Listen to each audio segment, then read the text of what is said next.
మీ అందరి ఆరోగ్యం కోసం చేసామండి అని చామంతి అనగానే, ఏంటి దీంట్లో ఉన్న ఆరోగ్యం రమ్మది అరుస్తూ ఉంటది. అంటే పులిహోరలో పసుపు ఉంటది కదా అమ్మగారు, చామంతి అనగానే నీ మొహం అంటుంది ఆ రమాది అనుకుంటూ చిరాగ్గా చూస్తుంటది. ఆ పసుపు పేగుల్లోకి వెళ్ళి పేగుల కొవ్వు కరిగించేస్తుందంట. మన కడుపులో ఉన్న పుల్ల తేనెపులు తగ్గిస్తుంది కాబట్టి అది పులిహోర అయింది అని చామంతి చెప్తూ వివరిస్తూ ఉంటుంది. వారంలో ఒక రోజు పులిహోర తింటే చాలా మంచిదంట, అందుకే ఈరోజు పులిహోర చేసాం. చామంతి అన్న మాటలకి ఏడ్చో అబద్ధం చెప్పుకో అని రమ్మది సీరియస్ అవుతూ ఉంటుంది. కాదులే రమ్మ, చామని చెప్పేది నిజమే. హర్ష అనగానే ఈయనొకడు అని రమాదేవి అనుకుంటున్నది. నేను కూడా పుస్తకం చదివాను, వారంలో ఒకరోజు పులిహోర తినడం వల్ల కడుపులో పేరుపోయిన కొవ్వు అంతా కుచి కరిగిపోతుందని చెప్పి రాశాడు. అది కాకపోయినా గుళ్ళో ఎందుకు పులిహోర పడతా తెలుసా? పులిహోర ఆరోగ్యం అని చెప్పేసి పులిహోర ఎవరు చేసినా దేవుడి ప్రసాదం లాగా తినాలి అని హర్ష అనగానే కట్టబాబు గారు ఇది దేవుడి ప్రసాదమే అని చంద్రగారు ఫ్లోలో మాట్లాడేస్తుంది. ఒక్కసారిగా రమాదేవి కోపం వస్తూ ఉంటుంది. ఇంకా అందరు కోపం చూస్తూ ఉంటారు. ఇంకా చామంతి చూసి సైకిల్ చేస్తూ ఉంటుంది. ఏంటి ఇది గుళ్ళ పులిహార అని రమాదేవి కోపంగా అడుగుతూ ఉంటుంది.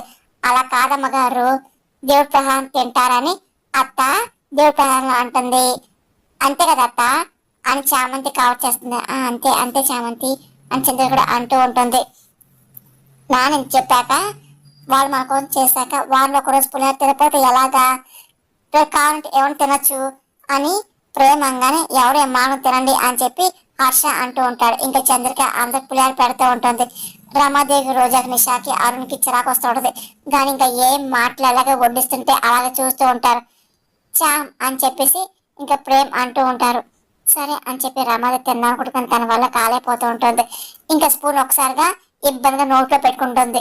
అమ్మయ్య అని చెప్పి చామంతి అనుకుంటుంది. ఆ తర్వాత రుచి బాగడం వల్ల రమాదేవి తింటుంది. ఇంకా రోజు ఎవరు తింటూ ఉంటుంది. ఇదేంటి చాలా బాగుంది, ఒకవేళ ఆకలేయడం వల్ల ఏంటి లేక తెలియట్లేదా, ఏదవుతుంది రుచిగా ఉందిగా తిందా అని చెప్పేసి ఇంకా రోజు ఒకటి తింటుంది. ఆ తర్వాత ఒకరు అందరు తింటూ ఉంటారు. చూడమ్మా కష్టంగా పులిహోర మీ అత్తగారు తినాలని చెప్పి శరవణ మాట గుర్తెచ్చుకుంటూ ఉంటుంది. ఇంకా రమాదేవి పులిహోర తినడం చూసి ఇంకా దేవుడు భారంగా సంతోషపడిపోతూ ఉంటుంది. ఇంకా చామంతి కూడా ఇంకా అలాగే నవ్వుతూ ఇస్తుంది. అసలు ఈ టేస్ట్ ఇంట్లో చేసినట్లేదు, గుళ్ళో చేసినట్టు ఉంది అని అరుణ్ అంటూ ఉంటాడు. అంటే అదే బాబు అలా ఉండాలని చెప్పి చేసాము అని చెప్పి చామంతి కవర్ చేస్తుంది. బాగుందమ్మా, గుళ్ళో చేసిన ఫ్లేవర్ వచ్చింది, చాలా బాగుంది అని చెప్పి హర్ష అంటూ ఉంటాడు. ఆ తర్వాత అందరూ ఒక్క ముద్ద వదలకుండా అందరు తినేస్తూ ఉంటారు. ఆ తర్వాత వెళ్ళిపోతూ ఉంటారు.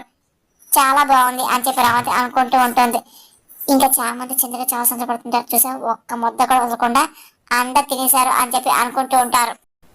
అవును చామంతి, అందరూ తినన్నా కదా, నేను తినలే చామంతి అని చింతగా అనగానే ఒకసారిగా డిష్ ఓపెన్ చేసి చూస్తుంది.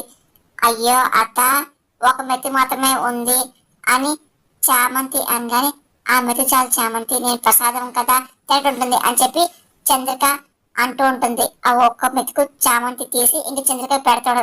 చంద్రిక చాలా సంతోషం ప్రసాదం కళ్ళకద్దుకొని ఇంకా తింటూ ఉంటుంది.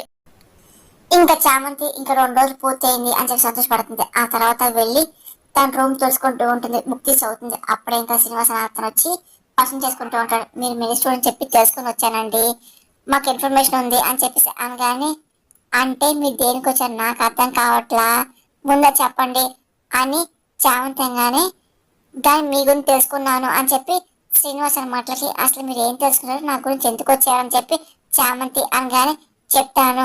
అంటే మా సంస్థ మీలాంటి వాళ్ళు ఎంకరేజ్ చేయడం కోసమే ప్రతి సంవత్సరం 10 మంది స్టూడెంట్ని సెలెక్ట్ చేసుకొని 5 లక్షలు ఇస్తాము అని చెప్పి శ్రీనివాసన్ మాటలకి మంచి ఆఫర్ ఉంది కదా అనుకుంటూ చామంతి అనుకుంటూ అలా చూస్తుంది.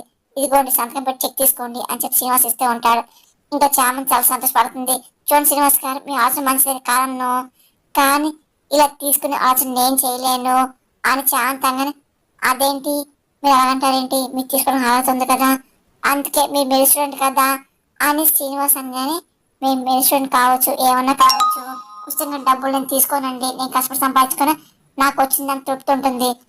నేను కష్టాన్ని నమ్ముకున్నాను, ఇలాంటి అదృష్టం నాకు వద్దు, దయచేసి వెనక్కి తీసుకెళ్ళిపోండి అని చెప్పి చామంతి అనగానే, ఇంకోసారి ఆలోచించుకోండి అని చెప్పి ఉపయోగపడతాయి అని చెప్పి శ్రీనివాస్ అంటూ ఉంటాడు. ఇంకొకసారి శ్రమగా చెప్పి మాట గుర్తించకూడదు. మీకు గుర్తుంది కదా పసుపుతాడు కట్టుకోవాలని చెప్పేసి, అతని దోషం, ఇదిగో పండే రోజు బంగారు గొలుసుతో తాళి గుచ్చుకోవాలి అని చెప్పేసి శర్మ అన్నమాట గుర్తించుకొని, అంటే ఈ డబ్బుతో అవి వేసుకుంటే సాటిస్ఫాక్షన్ ఉంటుంది కదా, ఇది కరెక్ట్ కాదేమో అని చెప్పేసి చామంతి ఆలోచిస్తుంటుంది. చామంతి తీసుకోదు, వెళ్ళిపోండి అని చెప్పి అంటూ ఉంటుంది. ఏంట్రా తీసుకున్న డబ్బులు అని చెప్పి ప్రేమంగానే చామంతి తీసుకోలేదు కదా, తన కష్టాన్ని నమ్ముకుందిరా అని చెప్పేసి ఇంక తీసుకొని చెప్పింది అనే విషయం అంతా శివ చెప్తూ ఉంటాడు. ఇంకా ప్రేమ్ ఇంకా ఏం మాట్లాడలేకపోతుంటాడు. నచ్చపోయావా అని చెప్పి ప్రేమ అనగానే తను నచ్చదా, తను ఒప్పుకోవట్లేదురా, అమ్మాయి చాలా గ్రేట్ రా అని చెప్పేసి శ్రీనివాస్ అంటూ వెళ్ళిపోతూ ఉంటాడు. ఇంకా ప్రేమ్ ఇంకా చాలా ముందు బాధపడతా కానీ సంతోషపడుతూ ఉంటాడు. శ్యామ్, నువ్వు డాడీ డబ్బులు ఇస్తే తీసుకొని చెప్పి ఇలా ప్లాన్ చేశాను, తీసుకొని బంగారు నాంతలు కొనుక్కుంటా అనుకున్నా, నీకు ఆత్మాభిమానం ఎక్కువ కొంచెం నిరూపించుకున్నావుగా, నీ మీద విశ్వాసం ఎక్కువ కదా, ఒకరి మీద ఆధారపడి నీకు ఇష్టం లేదు, నీ కాలం నిలబడడం ఇష్టం, ఇంత మంచిగా ఉన్నాయి కదా చెక్ తీసుకోలేదు. ప్రేమ కాల్ చేసి రమ్మని చెప్పి అంటుంది. ఆ తర్వాత కంగారంగా బట్టలు తీసుకుంటుంది. ఏంటి చామంతి బట్టలు తీస్తున్నావు కంగారుగా హడాడు ఉన్నావు ఏంటి చింతకంగానే, ఈరోజు బాగా ఎగ్జామ్ కదా వెళ్ళాలి అని నేను కేసులు వచ్చుకోవడానికి రెడీ అయిపోయిన అని చెప్పి చామంతి గొప్పగా చెప్తుంది. పక్కన రోజు అన్ని వింటూ ఉంటుంది. మా నాన్న కేసు తీసుకుంటా, నాన్న భరోసా చేస్తా అని చామంతి మాటలకి నువ్వు ఖచ్చితంగా పాస్ అవుతావు, నీ పట్టుదల నిన్ను పాస్ అవుట్ చేస్తుందిలే, తప్పకుండా మీ నాన్నగారు నిర్దోషం చెప్పి నిరూపించి బయట తీసుకొస్తావు అని చంద్రిక ధైర్యం చెప్తుంటది. ఆ తర్వాత అసలు దోషులు తెలుసుకొని బయట నుండి లోపల పంపిస్తావులే అని చంద్రిక మాటలు రోజు చాలా కోపం వస్తుంటది. వీళ్ళు బాగా రాయి, నేను మార్కెట్కి వెళ్తా అని చెప్పి చంద్రిక అంటూ వెళ్ళిపోతుంది. అత్త ఆగు అని చెప్పేసి చామంతి ఆశయం తీసుకుంటుంది. మంచిగా పరిశ్రాస అని చెప్పి చంద్రిక దీవిస్తూ ఉంటుంది. ఇంకా రోజా చాలా కోపం వస్తుంది. ఇంకా అలాగే చామంతి గమనిస్తూ ఉంటుంది.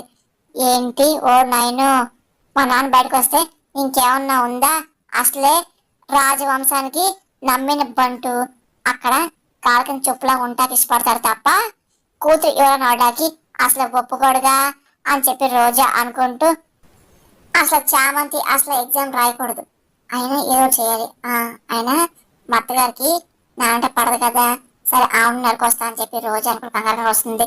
ఏంటి రోజా ఏమైనా కంగారు పడతాను చెప్పి రమాదేవంగానే చామంతి ఎగ్జామ్ రాయడానికి వెళ్తుందంట. ఆ తర్వాత వాళ్ళ నాన్న విడిపిస్తుందంట, వాళ్ళ నాన్న జైల్లో పెట్టిన వాళ్ళని జైలు తీసి వేపిస్తుందంట అని చెప్పేసి ఇంకా చాలా చెప్పింది అని రోజా అనగానే అసలు ఏం చెప్పింది అని చెప్పి రామదాంగానే ఆ రాజావారి రాణి చనిపోవడానికి అసలు ఆవిడే కారణం అంట, ఆ పెద్ద స్థానం ముడుకొంబ ఎక్కిస్తుందంట. ఇందులో రోజా చెప్పగానే అసలు కంగారు పడ్డాక ఏముంది, నువ్వెందుకు కంగారు పడుతున్నావు అని చెప్పేసి రామదాంగానే అదేం తెలుసు అన్నా తెలియకన్నారా అని చెప్పి, లేక మీరు చేసింది మర్చిపోయారా అని చెప్పి రోజా అనగానే దేని గురించి అని రామాది ఆడుతుంది. రామచంద్రన్ మీకు గిట్ అని చెప్పి నిజం కాదా ఏంటి అని రోజా అంటూ ఫస్ట్ టైం గుడిలో మీరే కదా రామచంద్ర కిడ్నాప్ చేసి చంపాలనుకున్నారు అని చెప్పి ఇప్పుడు విడితే బయటకు వస్తే మీరే కదా అతని టార్గెట్, మిమ్మల్ని కదా ముందు బతకొంచెం అనుకుంటారు అని రోజా అనగానే నిజమే కదా రోజా, ఆ రామచంద్ర బయటికి రాకూడదు రామాదేవ్ అనగానే కానీ ఎలాగా మీ మాదరు ఊరుకోరుగా అని చెప్పి రామాదేవ్ అనగానే అసలు మన డాడీకి ఇన్వాల్వ్ అవ్వకూడదు కానీ అది ఎగ్జామ్ రాయకూడదు అని చెప్పి రోజు అనగానే అవును అని చెప్పి అంటూ నిషా అని చెప్పి రామాదేవి పిలుస్తుంది. ఏంటి అత్త అని చెప్పి నిషా అనగానే అవును నువ్వు బార్ ఎగ్జామ్ రాసిన ఆ చామంతి రాస్తుంది, నీకు దాని తేడా ఏంటంట, అదే నా బాధ అని రామాదేవ్ అనగానే నాకు బాధగా ఉంది అక్క, నేను చాలా ప్రయత్నించాము కానీ ఏం కాలేదు నిజంగానే, ప్రయత్నం మొదలెట్టాక మధ్యలో ఆగకూడదు నిషా, చివరి దాకా పోరాడాలి అవని చెప్పేసి ఆపేయకూడదు కదా, అది ఎట్టి పరిస్థితుల్లో ఎగ్జామ్ హాల్ మొహం చూడకుండా చెయ్యాలి, అప్పుడే కదా నీకు దాని తేడా ఉంటుంది, నువ్వు లాయర్ అవుతావు, అది పని మనిషిగానే మిగిలిపోతుంది అని రమాది అనగానే నాకు కావాల్సింది అదే అంటే కానీ ఏం అర్థం కావట్లా నిషా అనగానే చెప్తాను చేస్తావా అని చెప్పి రామాదేవ్ కానీ వలే చెప్పండి చేస్తా అని చెప్పి నిషా అంటూ ఇంకా రామాదేవ్ ప్లాన్ చెప్తాడు. ఓ నేను చేస్తా అని చెప్పి నిషా సంతోషపడుతూ ఫిక్స్ అయిపోండి, అది బాగా వెళ్దు అని చెప్పి నిషా అనుకుంటూ ఇంకా చామంతికి వెళ్తూ ఉంటది. ఏంటి చేస్తుంది అత్తయ్య అని చెప్పి రామాదేవిని రోజు అడుగుతుంది. ఆకలితో ఉన్న వాళ్ళు వేట దొరికితే వదులుతుందా ఏంటి అని చెప్పి రామాదేవి అన్న మాటలకి ఇంకా రోజా ప్లాన్ సక్సెస్ అవుతుంది. ఇంకా ఎవరు చూడ నిషా మెల్లింగా చామంతి రూమ్ దగ్గరికి వెళ్తుంది. ఓహో రెడీ అవుతున్నా రెడీ అని చెప్పేసి అంటూ లోపలికి వెళ్ళి ఇంకా ఫోన్ తీసుకొచ్చేస్తుంది. ఆ తర్వాత మెల్లిగా డోర్ వేసి ఇంకా లాక్ వేసి లాక్ పడేస్తుంది. ఇదేంటి డోర్ లేదని చెప్పి చామంతి డోర్ ఓపెన్ చేయబోతుంది. ఇదేంటి డోర్ వేసి ఉంది అని చెప్పి అనుకుంటూ విండో ఓపెన్ చేయబోతుంది. ఇదేంటి ఇది కూడా క్లోజ్ అయిందని చెప్పి టెన్షన్ పడుతుంది.